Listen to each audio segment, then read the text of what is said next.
Football isn't just a game. It's a business empire run by billionaires, royal families, fan collectives, and even global brands. But who really owns your favorite club? Let's dive deep into the powerful people and the surprising stories behind the world's biggest football teams.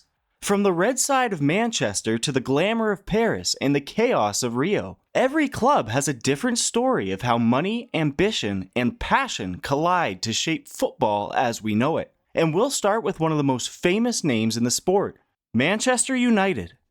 Once upon a time in 1878, a railway works team known as Newton Heath LYRFC found its place in the heart of Manchester. Fast forward to today, and Manchester United stands as a global sporting brand, its scarlet identity beloved across continents. But behind the glitz of Old Trafford and the echoes of Glory, Glory, Man United, Glory, Glory, Man United, has been so much, lies a complex ownership saga. In 1991, the club floated on the London Stock Exchange, marketing its formal transformation into a public company. Then, in 2005, American businessman Malcolm Glazer completed a takeover, valuing the club at nearly £800 million and saddling it with more than £500 million of debt.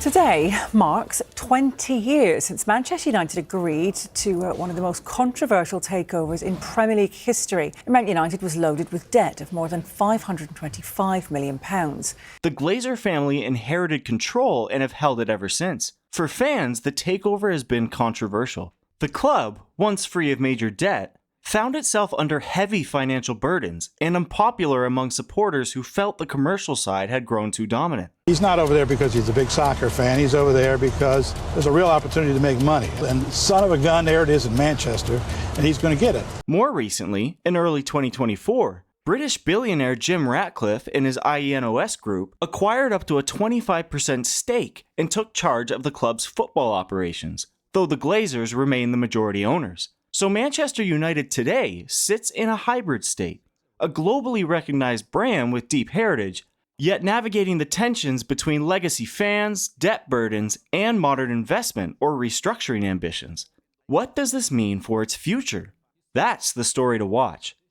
And now, from the red of Manchester's past to the newer powerhouse rising in the same city, we shift to Manchester City. From relative obscurity to domination, Manchester City's journey is almost cinematic. Founded in 1880 as St. Mark's and later becoming Manchester City, the club spent decades as a middling side in English football. According to records, St. Mark's Church formed the team in the winter of 1880 to bring the community together and to provide an alternative to gang culture. Then, in August 2008, a game changer arrived. Abu Dhabi's Sheikh Mansour bin Zayed Al Nahyan, via the Abu Dhabi United Group, acquired a controlling stake, initiating sweeping investment. Under Sheikh Mansour's ownership, the club transformed. Infrastructure modernized, signings ramped up, and trophies followed. The club became part of the broader City Football Group holding company, registered in the UK, which now oversees multiple clubs worldwide and is 81% owned by the ADUG. The results are tangible. A club once on the periphery now claims the English Premier League, domestic trebles, and global profile. So Manchester City's ownership story is a modern one. Wealth meets ambition, and legacy is built fast. Yet with great investment comes expectations and scrutiny. Having explored the two giants of Manchester, we now leave England for Spain and head to one of the most unique ownership models in world football, Real Madrid. In Madrid, football isn't just a sport, it's tradition. Founded in 1902, Real Madrid is unlike most European clubs because the team is owned by its members, known as socios. Each voting member helps elect the club's president, shaping its governance. That said, the club is exploring change. Club president Florentino Perez has publicly proposed a corporate reorganization of Real Madrid's structure, potentially allowing external investors while preserving the member ownership core. The rationale? In an era of mega money owners and state-backed clubs, Real Madrid seeks to protect its competitiveness without sacrificing identity. This blend of tradition and possible modernization gives Real Madrid a rare dual character, deeply rooted in democratic membership, yet facing the commercial realities of 21st century football. From the white of Real Madrid, we move next to the iconic Blaugrana of a club with its own storied legacy and ownership journey. FC Barcelona. The sun sets over Catalonia, the sound of Més que un club echoing through the stadium as fans rise to sing.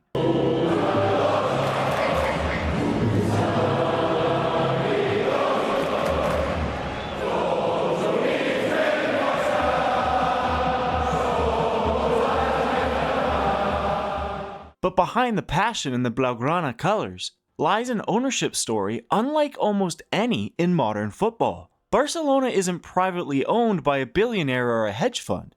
Instead, it's also owned by its members, the socios.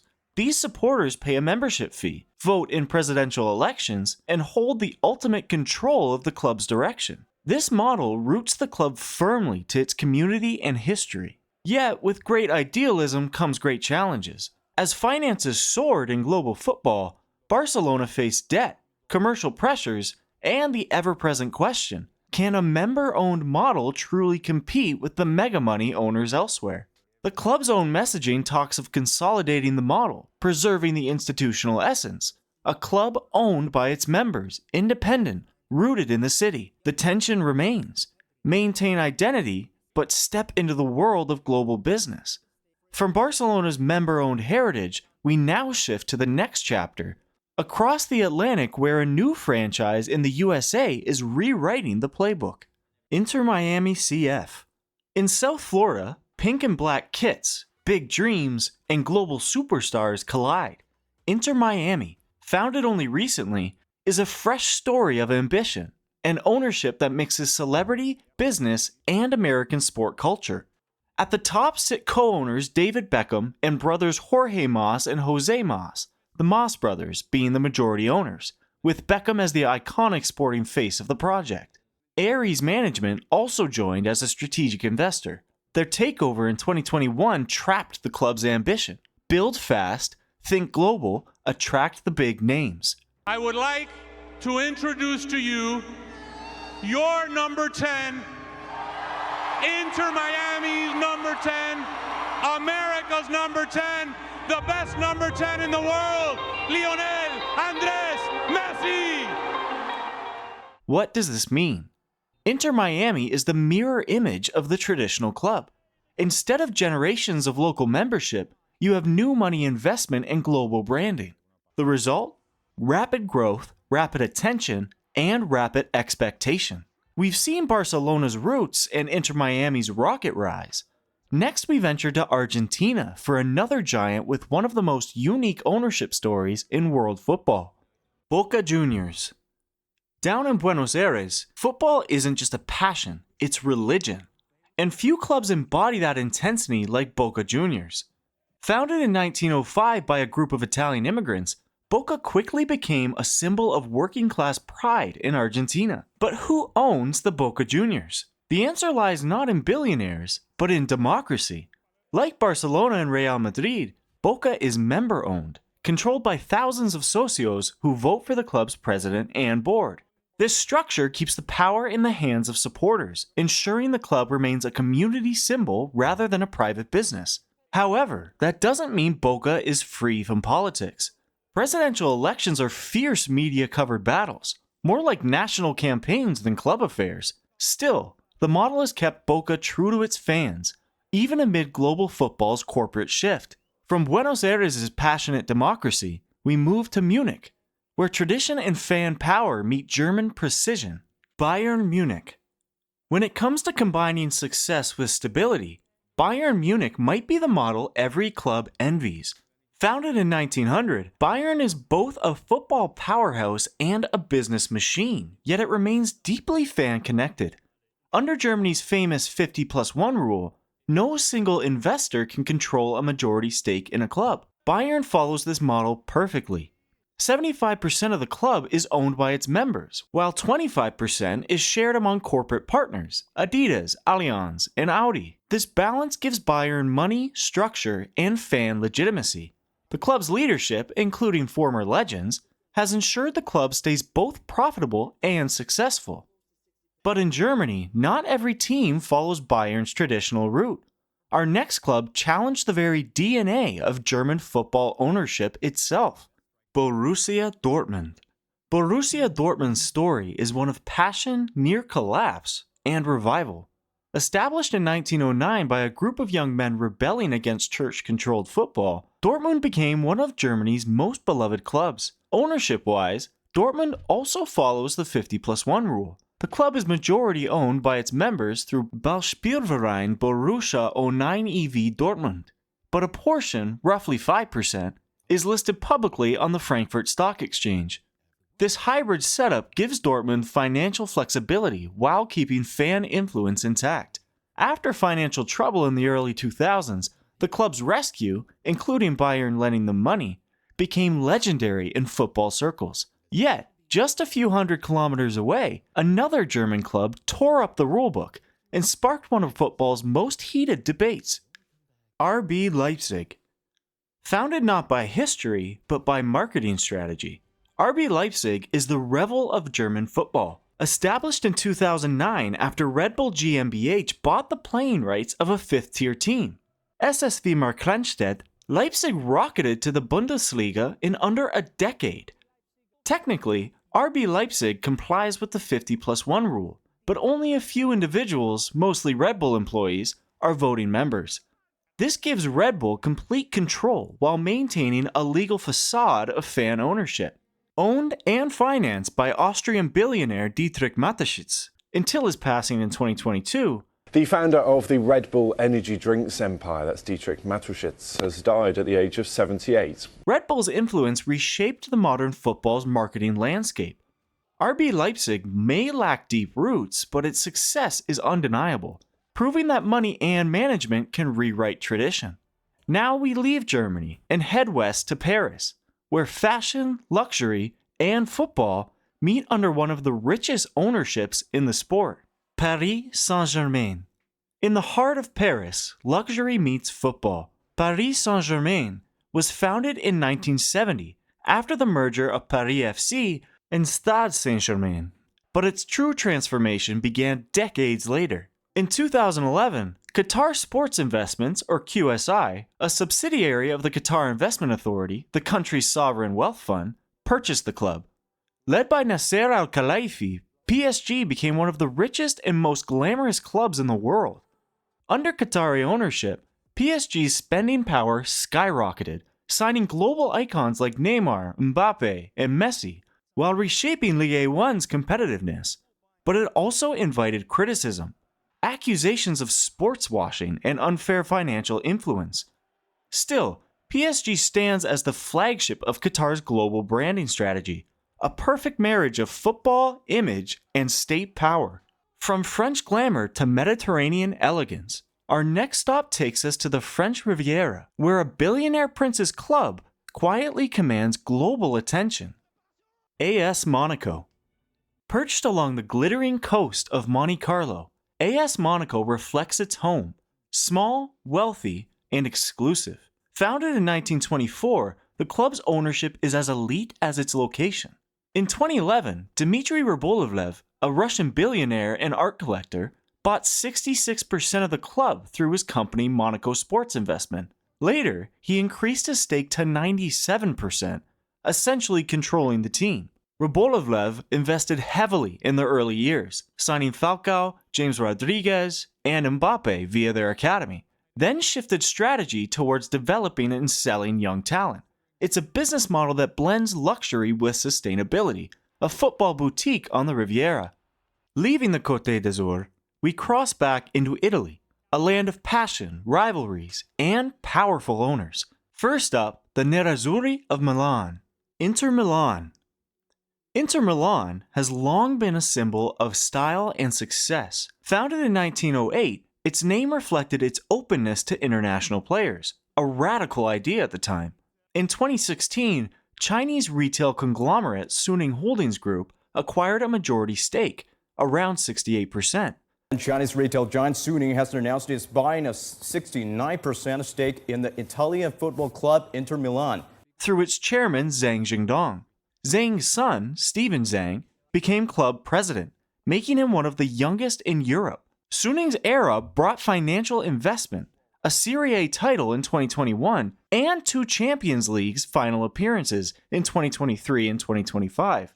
But with China tightening overseas spending, the club's finances grew strained, prompting rumors of future sales or new investors. And just across the city, another Milan giant has its own rebirth story, one involving American money and modern football philosophy. AC Milan. Few clubs boast a legacy like AC Milan. Founded in 1899, the Rossoneri became a symbol of Italian excellence under the legendary Silvio Berlusconi, who owned the club from 1986 to 2017. Berlusconi's Milan won 5 Champions League titles and transformed into a global powerhouse. But as his empire faded, he sold the club in 2017 to Li Yonghong, a Chinese investor, a deal that quickly unraveled under debt. Li Yonghong and Li Han had the consortium and arrived in Italy this week. The Lees and Berlusconi agreed in August to sell to Sino Europe Sports in a deal that was valued at 750 million euros. Berlusconi bought the franchise in 1986. By 2018, U.S. hedge fund Elliott Management Corporation took control after Lee defaulted on a loan. In 2022, Elliott sold AC Milan to Redbird Capital Partners, led by Jerry Cardinale, in a 1.2 billion euro deal. Milan reports that they'll be sold to the American investment firm Redbird Capital Partners for 1.2 billion euros. Redbird's approach focuses on sustainable growth, combining sports analytics, media, and brand expansion. AC Milan, once again, feels reborn. From the red and black of Milan, we now cross the English Channel to meet a London club whose owner turned football into a billion-dollar transformation story. Chelsea. When you think of modern football revolutions, Chelsea FC often tops the list. Founded in 1905, the club spent most of its life as a London underdog, until one man changed everything. In 2003, Russian billionaire Roman Abramovich bought Chelsea for around £140 million. His arrival marked the dawn of football's billionaire era. He poured hundreds of millions into transfers, turning Chelsea into a global powerhouse that won multiple Premier League titles and 2 Champions Leagues. However, in 2022, after Russia's invasion of Ukraine, Abramovich faced sanctions from the UK government and was forced to sell the club. The winning bid came from an American consortium led by Todd Boehly and Clearlake Capital in a deal worth £4.25 billion, the most expensive sports club sale in history. Deal has been agreed to sell Chelsea to the consortium led by Todd Boehly for £4.25 billion. Under Boehly, Chelsea's ownership model now mirrors US sports investment logic, multi-club ownership, data analytics, and aggressive spending. The results remain mixed. From one London club that rose on billionaire wealth, we move to another Spanish side that's fought for glory under a very different kind of control. Atletico Madrid. Atletico Madrid isn't just a club. It's a story of passion, resilience, and working-class pride. Founded in 1903, Atletico spent decades on Spain's other team, living in the shadows of Real Madrid's Galácticos, but now stands firm as one of the well-known teams not just in Spain, but in the world. Ownership of Atletico has long been in the hands of the Gil family. Jesus Gil became president in 1987, turning the club into a business empire. After his death, his son, Miguel Angel Gil Marin, took over as CEO, holding around 46% of the club's shares. In 2017, Chinese conglomerate Wanda Group bought a 20% stake, a deal that helped fund the new Wanda Metropolitano Stadium. However, by 2018, Wanda quietly sold its shares back, and Israeli billionaire Idan Ophir's Quantum Pacific Group increased its stake to 33%. Today, Atletico stands as a hybrid, family-owned but globally influenced, with Diego Simeone's gritty football embodying its fierce, defiant spirit. From Madrid's fiery reds to southern Italy's electric blues, our next story takes us to Naples, home of Diego Maradona's legend, Napoli. In Naples, football is more than sport, it's soul. SSC Napoli's story begins in 1926, but its rebirth came after tragedy. In 2004, the club was declared bankrupt, and many feared it was gone forever. That's when film producer and businessman Aurelio De Laurentiis stepped in. He founded a new entity, Napoli Soccer, buying the rights to the name and reviving the club from Serie C1. By 2006, the club reclaimed its traditional name and climbed back to Serie A, and eventually to Scudetto glory in 2023 and 2025. De Laurentiis owns 100% of the club through his film company, making him one of the longest-serving owners in Italy. His business-minded, independent approach has often clashed with fans, but no one can deny Napoli's resurgence under his leadership. We've seen the glamour of Europe. Now let's head to South America again, to the land of samba and eternal football passion, Flamengo. Welcome to Rio de Janeiro, where Flamengo isn't just a club, it's a cultural movement. Founded in 1895, originally as a rowing club, Flamengo's football team grew into one of the most popular and successful in Brazil. Ownership-wise, Flamengo is not privately owned. Like their continental counterpart, Boca Juniors, it's member-controlled, with thousands of fans, or socios, who elect the club's president and board. This democratic model keeps power in the hands of its passionate community. The club's finances, once chaotic, were turned around in the 2010s thanks to professional management, debt restructuring, and smart transfers. Today, Flamengo is among South America's richest clubs, powered by its massive fan base and global reach. And from Rio's red and black, we travel southwest to Sao Paulo to meet another Brazilian giant that's redefining modern club management, Palmeiras. In Sao Paulo, where football is woven into daily life, Palmeiras stands tall as one of Brazil's oldest and most successful clubs. Founded in 1914 by Italian immigrants as Palestra Italia, the club changed its name to Palmeiras during World War II to reflect a more national identity. Like many Brazilian powerhouses, Palmeiras is owned by its members, the socios who elect a president and shape the club's future. This community-based ownership keeps Palmeiras deeply connected to the fan base. However, Palmeiras' modern success owes much to its strong partnership with Crefisa, a financial company led by businesswoman Leila Pereira, who is also the club's current president. Under her leadership, the club has seen major investments, title wins, and financial growth, showing how passion and professionalism can coexist. From Sao Paulo's green heart, we return to Europe, to one of football's most storied cities and its world-famous Red Giants, Liverpool. Few clubs evoke emotion quite like Liverpool. Founded in 1892, the club's infamous anthem, "You'll Never Walk Alone," has echoed across generations.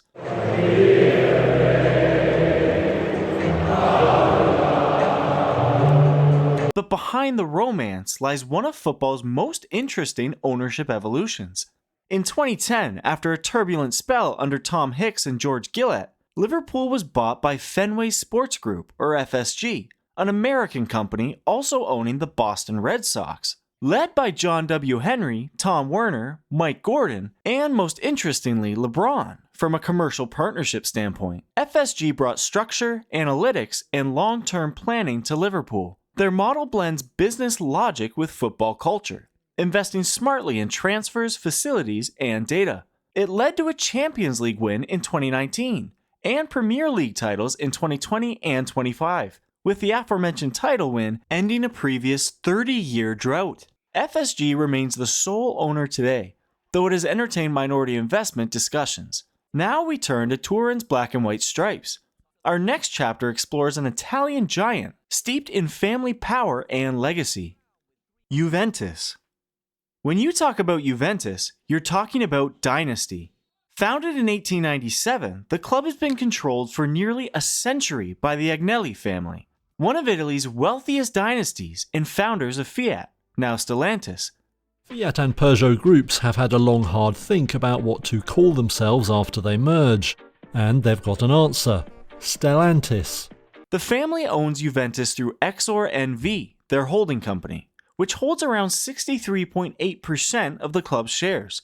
The Agnellis' stewardship has made Juve a model of brand consistency and financial power, but not without controversy. From the Calciopoli scandal in 2006 to the recent financial investigation in 2023. A crisis which has rocked Italian football. 4 top Italian teams have been accused of cheating by fixing matches. The office of the Italian Football Federation in Rome has been raided by police. Italian football will never be the same again. Despite the ups and downs, Juventus remains the most successful Italian club and a global symbol of discipline and ambition, a dynasty still holding firm amid change.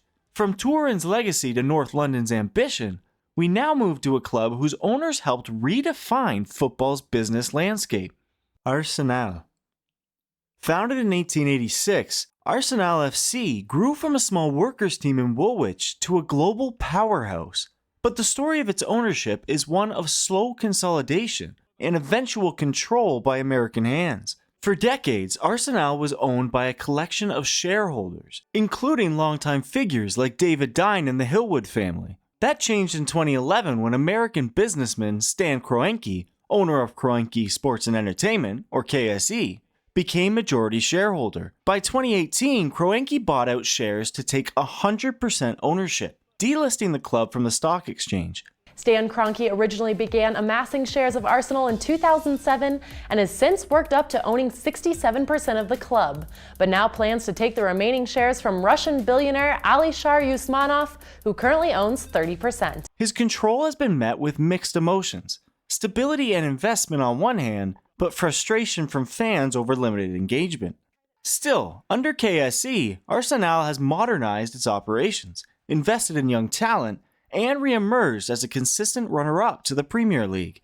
And finally, we stay in North London using the Victoria Line, where another historic club has its own billionaire story, shaped by ambition, loyalty, and long-term vision.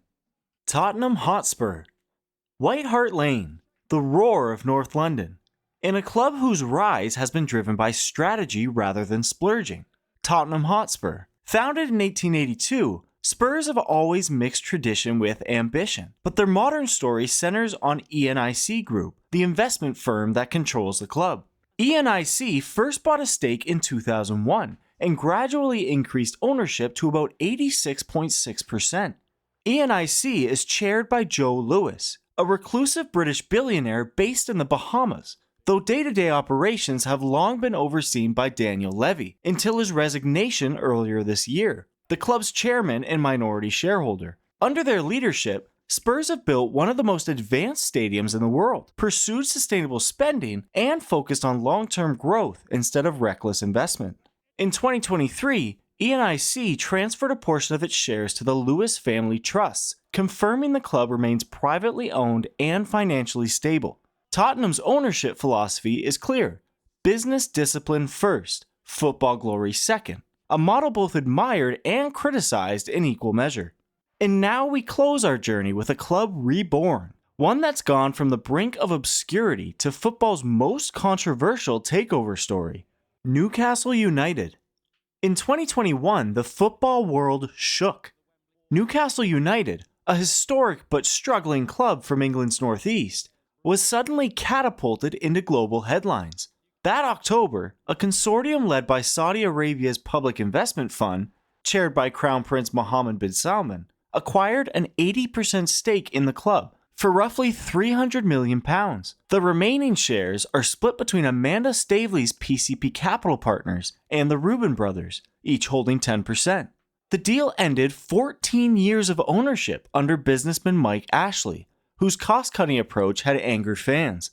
For many supporters, the takeover symbolized hope and ambition. I've always questioned whether I would see them win anything in my lifetime, but now I've got belief. It just means the world. Football is this city. Simple as that. For critics, it raised ethical questions about state influence and human rights concerns. Since then, Newcastle's owners have invested in infrastructure, scouting, and youth development, aiming for long-term success rather than short-term extravagance. What was once a sleeping giant now stands wide awake, with both immense potential and heavy scrutiny.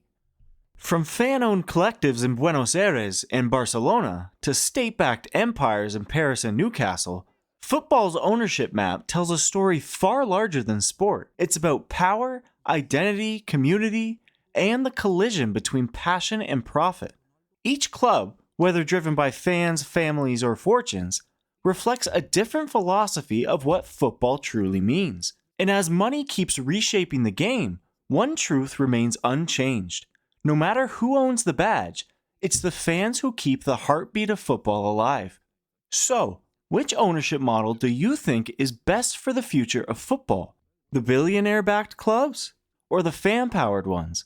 Let's hear your thoughts in the comments. And if you enjoyed this deep dive, make sure to hit that like button, subscribe, and turn on notifications, because we've got more incredible football stories coming your way soon.